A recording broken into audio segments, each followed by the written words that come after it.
Introvert माणसं confident नसतात असं काहीतरी एक अननेसेसरी बोललं जातं. त्याच्याबद्दल आपण थोडंसं पाणी क्लिअर करूया का? कालची गोष्ट आहे. मी माझ्या एका अशा मैत्रिणीला भेटले जी मला ओळखते, पण आम्ही खूप असं वेळ एकत्र नाही घालवलाय. तर काहीतरी बोलताना मी तिला म्हणाले की अगं ॲज अन इंट्रोवर्ट मला, असं मी वाक्य पूर्ण पण नाही केलं. ती म्हणे चला तू काही इंट्रोवर्ट नाहीयेस. तर मी म्हटलं आहे मी इंट्रोवर्ट. ती म्हणे नाही किती चांगलं बोलतेस. म्हटलं नाही, बोलण्याचा आणि इंट्रोवर्टचा काही संबंध नाहीये.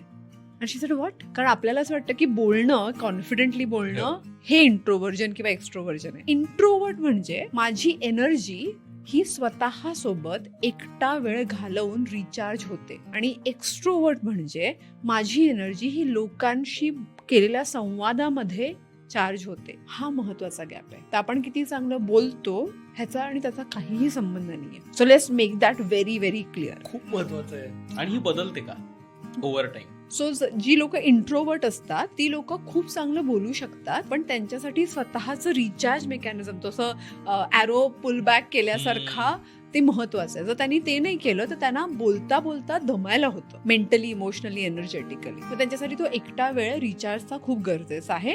आणि ही लोक जनरली बोलणं अवॉइड करतात, म्हणून लोकांना वाटतं ती शाय आहे. तू ते म्हणतोयस ना की कमी बोलणारी लोक, काही लोक शाय असतात, त्यांना बोलायला भीती वाटते, आणि हा कम्युनिकेशनचा प्रॉब्लेम आहे. ह्याचा इंट्रोवर्ट आणि एक्स्ट्रोवर्टशी काहीही संबंध नाही.